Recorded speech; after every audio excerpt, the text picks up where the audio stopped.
kick. Hey, hey, hey.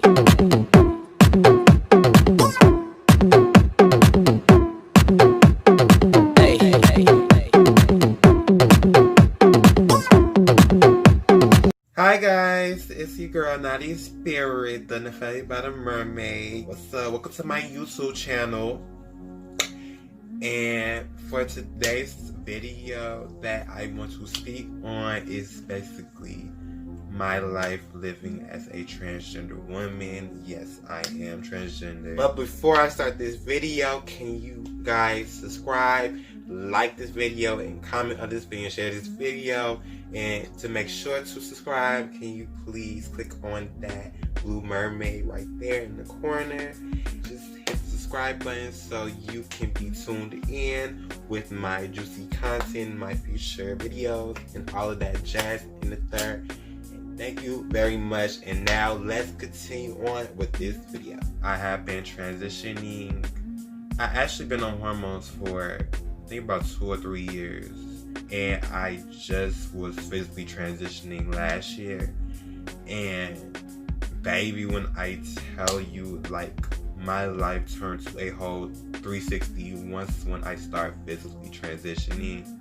The one thing I do want to say about being transgender is you're going to have a lot of thick ass skin, like, just off the simple fact that you are transgender and people do not look at you as your human Indian. It was just at a time that, you know, transgender people, we didn't have the reputation that we have right now. Like, people know that we exist, some people know we have normal lives, people know we're actual human beings up in this bitch. But before, it was representation of being on Jerry Springer, basically having trans women, you know, clock themselves for entertainment purposes, and people don't really see us as human beings, but more so of a joke, or, you know, the laughing stock of the whole room and stuff like that. Like, no, like, we are human beings and we deserve to be treated as human beings,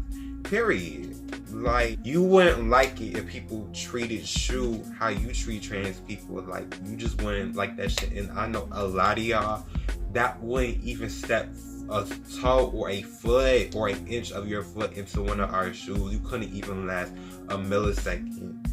Gee, like, this ain't for the faint-hearted. This ain't for the weak, like I'm telling you. But my first steps into transitioning physically was very hard. It was very challenging. It was just a lot of things I was going through at that time, especially like my past traumas and being on hormones. And let me tell you something about hormones. Like, a lot of girls can confirm, like, a lot of people that do be on hormones can, like, vouch for me and tell you that it changes you at first. Like, your emotions become more intense. Like, everything about your whole mental state, it just becomes more intense, and a lot of people cannot take that. Like, it just can make you feel like you just want to throw yourself out the window. Like, I was very self-conscious about how people view me at that time. Like, it was just really hard, difficult, like, confusing time. Like, I was just really out of it. Like, the hormones really enhanced my emotions, like, to the point I just felt very intense. And that was just one of the worst feelings to ever feel, especially at that time, being on that medication.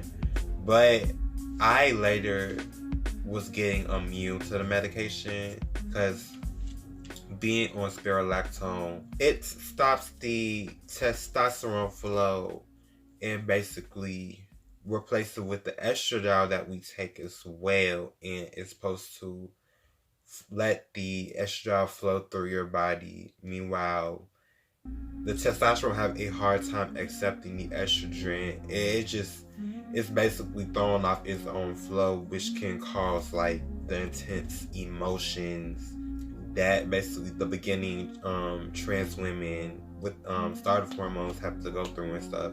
But it's only temporary. Like, it's not a permanent thing. It was only for the first 2 months, like, I really started having, like, really off the wall emotion. Like, I was just moody as hell. Like, my emotion was all through bouncing through the walls. Like, it was just madness. but I was still self-conscious. Like later on, I had to grow into my transition, and that was just a very tough process, especially being an unaccepting type of environment that could really take an effect on how your transition goes and stuff. Like, my advice is to the people that do want to plan on transitioning in the future, please be around people that genuinely means the best for you. Because I'm telling you right now, like, it's going to be people that is going to seem like they're there for you and they have the best intentions for you and they actually respect your pronouns and stuff, but the whole time they plotting behind your back, and the whole time they is not in the best intentions for you. They is trying to basically get at you, and what other way to dangle at something sensitive as your transition and stuff. Like, and especially like if you piss somebody off that seemed like they was there for you in whole time before they was giving you all the correct pronouns and the names and stuff, and the whole time they reversing all of that once they get pissed off. That is the type of bullshit like that I just really have issue with certain individuals. Like, and that's the reason why I just have to really keep my distance. Like, thank God I am around people now that is of genuine, like, best intentions, that do mean well for me, and actually they do say my correct name and pronouns, and it's just the best thing in the world to have genuine support behind you and stuff. Like, it makes your mental health a lot better, because when I tell you, like, transitioning was very hard, especially going out in public and always being self-conscious about who clocks your tea and who, you know, is trying to heal you, and they probably don't know that you're trans and stuff. So, backstory on the word clock. Clock basically means if somebody can tell that you is transgender, or they basically figured it out. And don't get me wrong, like, I'm aware that I have passing privilege to a certain extent, and so it's certain people that either knows, or certain people that just don't know, like, have no idea. But what I mean from that certain extent is basically my voice. Like, my voice is it just gives off a dead giveaway that I am transgender. Like, I really do not feel like changing my fucking voice. It's irritating as hell. Like, I'm not sitting here trying to play like I'm trying to pretend to be biological. Like, I know I'm a trans woman. Like, I know I was a boy with a vagina, and I know, like, I was born with a different part, and there's nothing wrong with that. Like, that doesn't make me any less of a woman at all. Like, I'm still that bitch, and I should be respected as the woman that you see, period.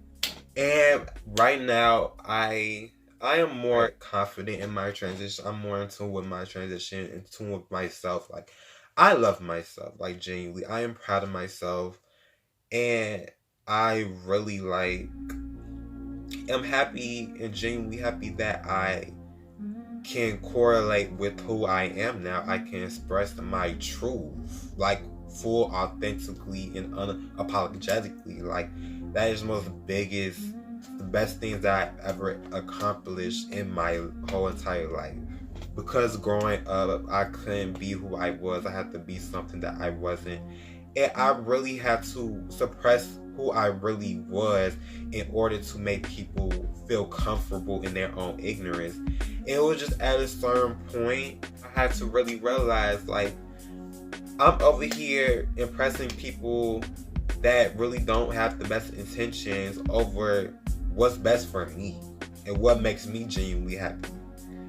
And once I start realizing that, like, that's where the magic happened. That's when the butterfly really starts to come out of its cocoon. And that's the best ever time in my transition in my life, that I live for me, period. I do not live for nobody else. Like, and that's what I encourage everybody to do, and that's watching, is to live for yourself. Think for yourself. Stop trying to impress other people. Stop trying to find validation from other people. Find validation within yourself. Like, because yourself matters at the end of the day. You live with yourself. Like, you die with yourself. You eat with yourself. You sleep with yourself. Like, the only best genuine acceptance is through self. Like, don't get me wrong, it's good to have acceptance from others, but it's the most best having it for yourself. Like, if you cannot love yourself, like, how can you expect to love other people? Like, it always have to start with the person that's in front of you, period. But I do want to make another video, maybe a story time, to give you a brief coming out story about realize I was transgender, my upbringing and stuff, realizing I was different, and just growing up with the experience that I had. Like, I just did not have a good upbringing growing. I had a very traumatic upbringing and stuff, and I just want to speak my testimony, I want to speak my truth, so I can be the light in other people's lives, because I know it's a lot of people that's going through the same thing that I'm going through, and they don't know, and they can't process what they're going through, and they come across to see this video, and it could really help them in so many ways. Like, that's the reason why I'm doing this YouTube, because I just want to be a light in other people's darkness, and it's just the best thing for me to do and for me to accomplish and stuff, period. But thank y'all for watching this video. Can y'all make sure y'all like and comment under this video and subscribe to my channel for later juicy content. Thank y'all so much for watching. I love y'all so much. Have a blessed, beautiful day. Stay gorgeous. And girl, period. Alright. Bye. See y'all.